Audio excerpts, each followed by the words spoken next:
All right, everybody, let's spend some time working on our coffee cup, shall we?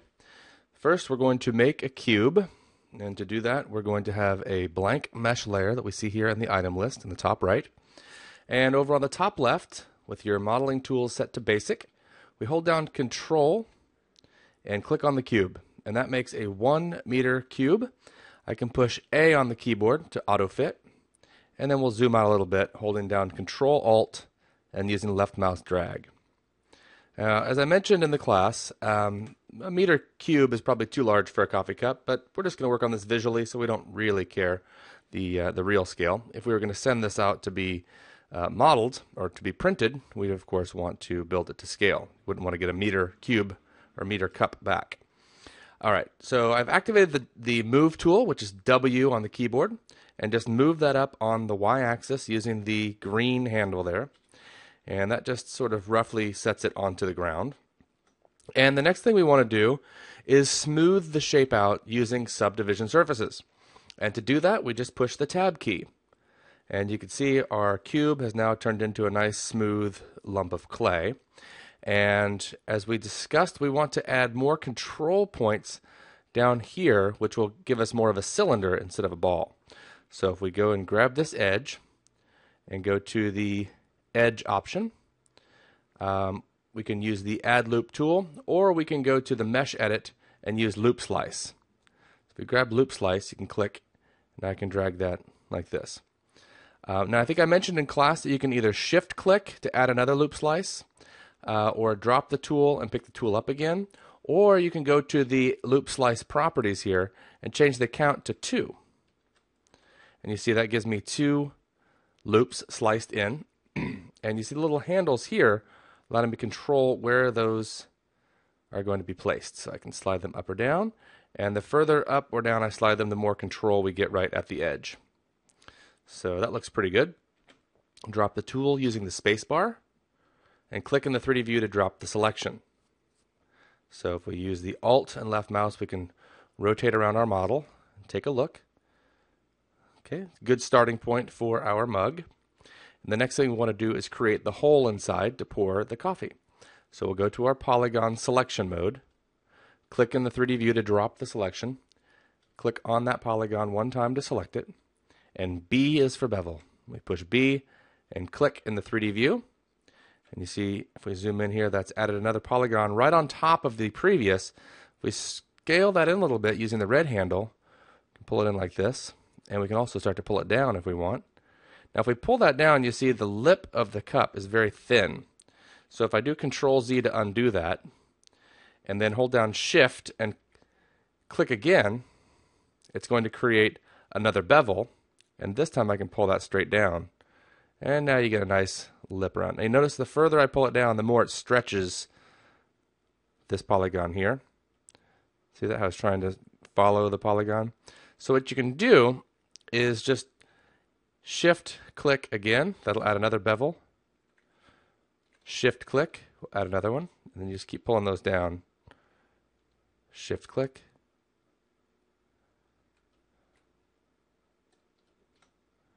Until you get it the way you like it. And you can go to the side here and see. Okay. You can also activate the move tool, W key, and adjust it from the side to get it right down to the bottom. Now I've dropped the tool. Again, using the space bar, or you can use escape. And that's a nice looking mug so far. Now what we want to do is we want to change, remember, the contour of the shape. And to do that, we're going to use a Falloff. But as we know, we don't have enough slices through the model in this direction. You can see in here, we've got quite a few slices. We have one, let's look at it by edge. 1, 2, 3 edges in there. If we look here, you can see there are 1, 2, but not the third. So let's go ahead and use our loop slice just on the outside here. And this time we want the count set to 1. And just click and put it right there in the middle. There we go. And if we wanted to, we could just hit D to subdivide the entire model, and that gives us a lot more geometry to work with. And this is not too heavy. This looks pretty good. You'll notice that, again, on the inside, I have more spans than I do on the outside. If you want to remove some of those, again, we just double click on an edge and hit backspace. double click, backspace. And that's a little better. You can also double click on an edge loop. And if you want to massage your model a little bit, you can go to your edge options here and use edge slide. And edge slide, if we click on that, allows us just to slide that edge up and down along its surface. And I'm going to do that just to make these polygons a little bit more uniform in here. That's pretty good. All right, now we're going to change the shape on the mug. And so to do that, we're going to use a Falloff, remember, and then a scale. So if I set the Falloff like this, you can see our Falloff is 0 down here at the bottom and 100% up here at the top. We want it to be the opposite because we want to scale from the bottom, pinch in the bottom, and leave the top the same. So we'll just reverse that over here on the tool properties. Activate the move tool, or sorry, not the move tool, the scale tool by pressing R on the keyboard. And leaving those tool handles where they are, just start to scale this in. Now I'm grabbing this little circle here, which scales both the X and Z axes at the same time. Just moving this in and out to show you the effect. So pull that in a little bit. And you notice that the linear scale, or linear fall off rather, is giving us a straight line here. Remember, on shape presets over here on the left on your tool properties, we can change that to ease in, ease out, smooth, or custom. And custom allows you to change these in and out values down here. So you can set your own custom setting. But I'm going to go with ease in. I kind of like that shape. Again, escape key 2 times to drop the scale tool and the fall off.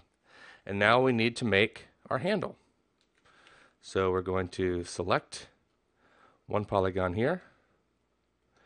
And what we want to do, remember, we're going to bridge this polygon to this one. So we need them to sort of face each other. So we can just start by moving them out. And we want to move them out along the direction that they're currently facing. So remember our action center here, we can change that to selection. And that changes where the tool centers itself and how it aligns itself. So now when I pull this out, it's along each one of those polygons. And we can use the bevel tool, and then again the move tool to pull that out a little bit. Then we need these two to face each other. So we take this one, activate the rotate tool. Again, now very important that you have selection center on because we need this tool aligned perfectly with that polygon there. And we can just pull this downward and maybe move it down a little bit like this. I'm just going to tip it so they're looking at each other. And move the W key. There we go. Click, shift click to select them both. And now we use the bridge tool. Bridge, click, and it starts off with a single span in linear fashion. But if we click and drag in the 3D view, we add more spans. And the span is set with a tension of 100%. We can change that 50%, get crazy, 200%. We just want to go with 100. What that does is it creates a curve between those two polygons and links them up. That looks pretty good.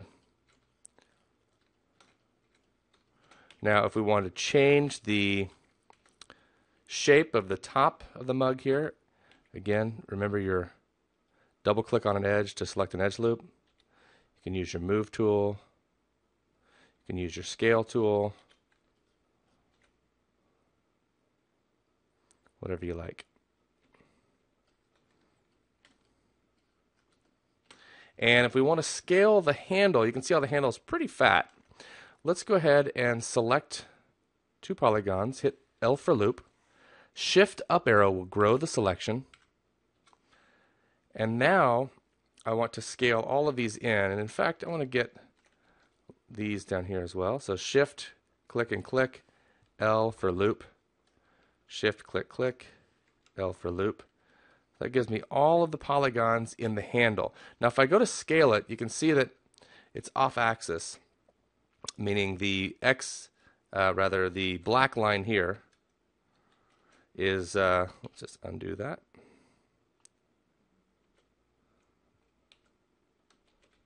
Let's see, I just changed my selection. Okay, there we go. Let's hit undo back to where I was. You can see this axis here, which is the x-axis, is not aligned to the handle because my mug was not cut into segments that were equal such that the polygons on this side were exactly aligned to that axis. It's not really a big problem. If I activate the scale tool, you see because I'm in selection action center, the scale handles are aligned with the polygons. But the challenge we have is that I've scaled this in a little bit, and it's also kind of pinched in all those polygons. It's actually not too bad, and I could probably go with that. But what I can also do is I can activate another fall off. Let's go with a radial fall off or a cylinder fall off. And we just want to change this to be on the z-axis and open it up a little bit. And now we can scale that in. You see it's mostly affecting the handle in here and not so much out here. It kind of preserves that original shape out at the top. Okay, and there we go. There's our mug. Again, if you wanted to make the mug a little bit thinner, we can select these bottom 4 polygons, shift up arrow, like that. And I would probably either use the scale tool and scale out on these 2 axes like this, or you can use a tool called push. If we go to the deform tab here, you'll see a lot of interesting deformers. If I use the push tool, it's going to push these out along their normal. So all the polygons sort of pushing out away from themselves. And that just makes it a little bit thinner. And then at that point, we probably want to come back up here to this edge and maybe scale that back in a little bit. And maybe even slide it down a little. There we go. And there you have it. Some simple steps into making a mug. And just for good measure, I'm going to change to a top view here. And again, now you can really see how the mug is not aligned to the world axis. We can just select the rotate tool using the E key on the keyboard and change the action center to origin, which puts the handles exactly aligned to the world axis and at 0, 0, 0. And then I can just scroll this along until we get that sort of aligned to the world if you want to do that. Then we go back to perspective, and there you have it, your little mug in no time at all. Hope that was helpful.